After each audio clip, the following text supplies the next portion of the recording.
Many people would think that Berkhamsted was down to traffic and travel all the time, even from Roman times when Aikman Street from to Cirencester was built.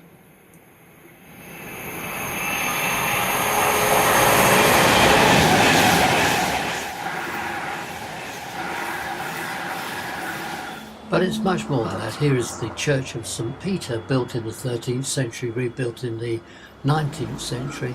And some of the famous people from the area, such as this pub, which is a coaching inn in the 16th century, the roads going out to Chesham to the south, and then Dean Incense House, the Dean of St. Paul's, who founded the Berkhamsted minor public school. This is Castle Street just coming up, which is the lead to the castle, which was founded in 1080. And some of the other places in the town have had flats built at the back of them. This is a block of flats at the back of the cinema. And on the right there you can see the lead in to the rectory and the cemetery. Still building posh houses in the area. Those two cost over £1 million. This one is the former rectory, and here's the cemetery, which has some famous people buried in it, given by the Countess of Bridgewater in 1860 to the church when they ran out of land.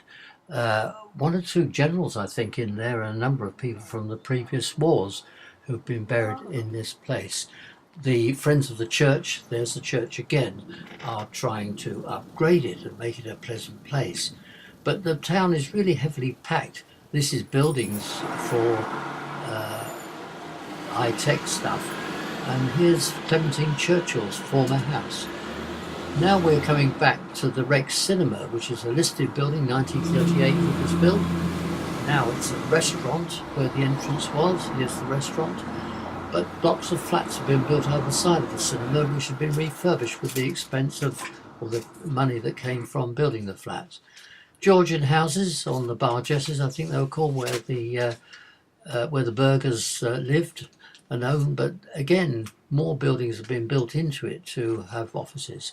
This is Berkhamsted School, the minor public school we mentioned before. Quite a big operation, and tens of thousands of pounds a year to go there. Alumni included Graham Greene, Robin Fox Johnson, and others, including William Cooper, the poet.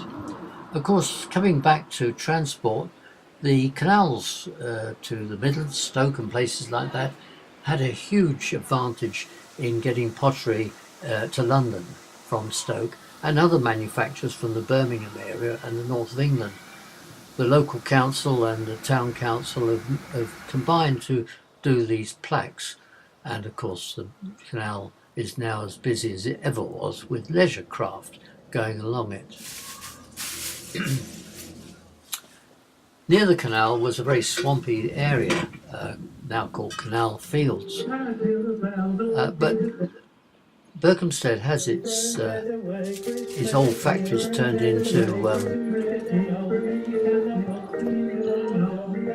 into flats and so forth. But the cultural life of the town goes on. Okay, this is the Christmas tree at Christmas Eve in 2012. But there are many bodies, several choirs, a symphony orchestra, a heritage society, a citizen society, and so forth.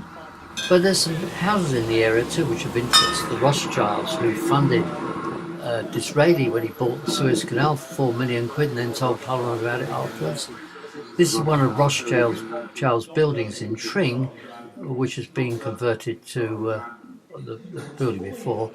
This is Tring Park School, which is Nathaniel Rothschild's house, and then he also had a son, Alfred, who built another house at Halton nearby, which has now become an RAF training school. It's interesting to see the styles there, the 1880s French style, quite expensively built. Rothschilds made a lot of money in the various countries in which they did their banking. In fact, the nearby church at Tring has some interesting plaques from people who died there, the great and the good.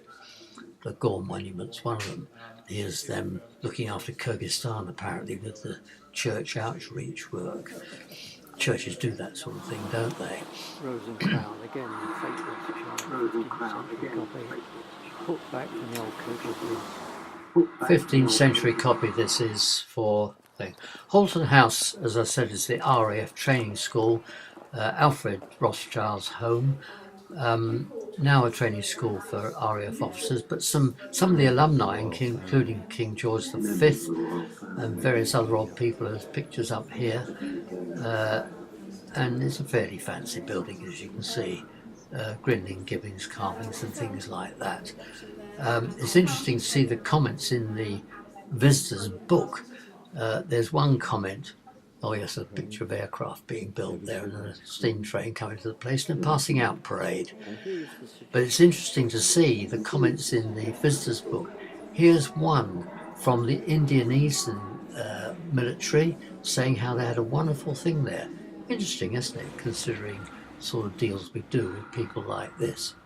Back to the castle, begun in 1067, built out of stone in 1080, and was lived in by the royal family of the Normans and the Plantagenets until 1421, with some interesting things such as one of the kings gave his male lover the castle for a bit, and King John II of France was imprisoned there in 1353.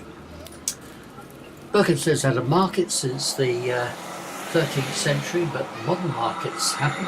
This is part of the 16th century coaching inns on the route, the turnpike route from Watford to Aylesbury and eventually to Liverpool.